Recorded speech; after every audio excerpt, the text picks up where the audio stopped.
Bermuda triangle के अंदर ऐसा क्या है और क्या?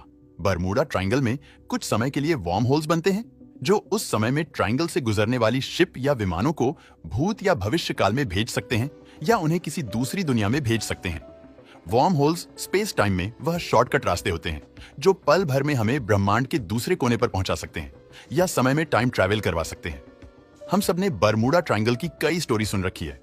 बरमूडा ट्रायंगल समंदर का एक बहुत बड़ा हिस्सा है जो असल में अटलांटिक ओशन में पाया जाता है। ये ट्रायंगल फ्लोरिडा से बरमूडा आइलैंड और फिर पोर्टो रिको से होकर वापस फ्लोरिडा पर खत्म होता है। इस ट्रायंगल का एरिया 8 लाख स्क्वायर किलोमीटर के बराबर है, जिसको कभी बरमूडा ट्रायंगल तो कभी डेविल ट्रायंगल भी कहा जाता है। ये ट्रायंगल अपने मिस्टीरियस फिनोमिना की वजह से पूरी दुनिया में बदनाम है, जहां से गुजरते वक्त शिप और एयरप्लेन का कांटेक्ट अपनी बेस स्टेशन से अचानक टूट जाता है और वह हमेशा हमेशा के लिए गायब हो जाते हैं। कोई नहीं जानता कि समंदर के इस हिस्से में ताकतवर मॉन्स्टर और एलियंस का बसेरा है। आखिर बरमूडा ट्रायंगल में कुछ तो जरूर है, जिसकी वजह से ना तो ये बड़ी से बड़ी कार्गो शिप को छोड़ता है और ना ही किसी जहाज को। बरमूडा ट्रायंगल का इतिहास इतना पुराना है कि इसका जिक्र क्रिस्टोफर कोलंबस ने भी अपनी डायरी में किया था। बात है साल 1492 की, जब क्रिस्टोफर कोलंबस भारत की खोज में निकले। अपनी इस खोज के दौरान कोलंबस ने समुद्र में एक अजीब तरह का फेनोमेन देखा। समुद्र में हलचल हो रही थी। रात के समय में उन्हें आसमान में एक अजीब सी रोशनी दिखाई दी। यह रोशनी एक आंख के गोले की तरह थी। वह आग का गोला धीरे धीरे आसमान से नीचे उतरता जा रहा था और समुद्र में समा गया। कोलंबस ने अपने कंपास को देखा तो कंपास की सोई चारों ओर घूम रही थी। उस जगह पर कंपास ने काम करना बंद कर दिया था और यह अजीब सी घटना समुद्र के उसी हिस्से में घटी जिसे आज हम बरमूडा ट्रायंगल के नाम से जानते हैं।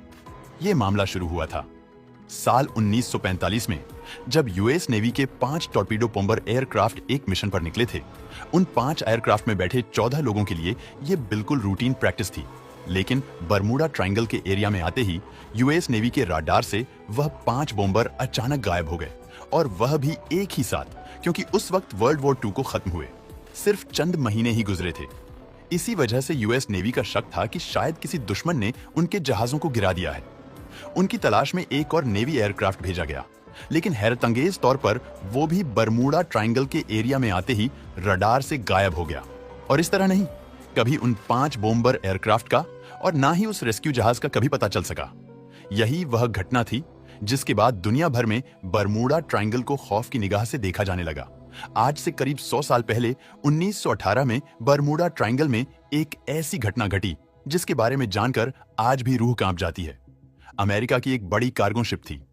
यूएसएस वर्ल्ड वॉर में इस कार्गो शिप ने अमेरिका की बहुत मदद की थी। इस शिप की मदद से कोल को दुनिया में इधर उधर भेजने का काम करते थे। मार्च 1918 में यूएसएस साइक्लोन को वेस्ट इंडीज से बाल्टीमोर जाना था। इस जहाज पर 306 लोग सवार थे। उस समय समुद्र में समुद्री लुटेरों का बहुत डर रहता था, तो इस जहाज पर सिक्योरिटी को ध्यान में रखते हुए सिग्नल भेजने की भी सुविधा थी।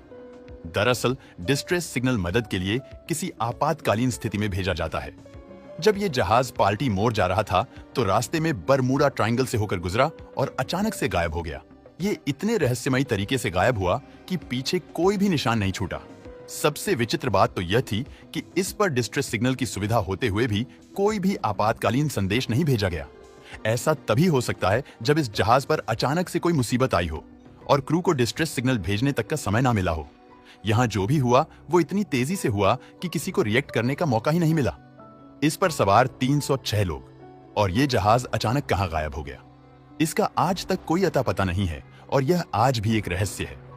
इस मिस्ट्री का जवाब तलाश करने के लिए साइंटिस्टों की खोज एक बार फिर से शुरू हो जाती है, लेकिन इस बार कुछ ऐसे ठोस सबूत तलाश किए हैं जिससे वाकई यह मिस्ट्री अब सॉल्व हो चुकी है। अमेरिकन साइंटिस्ट की टीम ने लाइट से बरमूडा ट्रायंगल की कड़ी जांच की। उन्होंने नोटिस किया कि बरमूडा ट्रायंगल के ऊपर कुछ ऐसे क्लाउड्स बन रहे हैं जो ना ही स्क्वायर है और ना ही सर्किल में, बल्कि ये क्लाउड्स हेक्सॉन की शक्ल जैसे है और इनका साइज 1 किलोमीटर जितना बड़ा होता है। एक्सपर्ट मानना है कि ये क्लाउड्स कोई आम क्लाउड्स नहीं, बल्कि ये एयरबोर्न क्लाउड्स है। यानी जब अजीब किस्म के बादल बनते हैं तो इनके नीचे बहुत ही तेज हवा के झोंके चलते हैं, जिनकी स्पीड 300 किलोमीटर प्रति घंटे तक पहुंच सकती है। हवा की स्पीड इतनी तेज होती है कि ना ही इनमें कोई हवाई जहाज आसानी से उड़ सकता है और ना ही उनमें कोई बड़ी से बड़ी शिप तैर सकती है। वैज्ञानिक का कहना है कि बरमूडा ट्रायंगल में होने वाले हादसे की यह भी एक वजह है। दोस्तों, उम्मीद है कि वीडियो पसंद आया होगा और आप क्या सोचते हैं हमें कमेंट में जरूर बताना।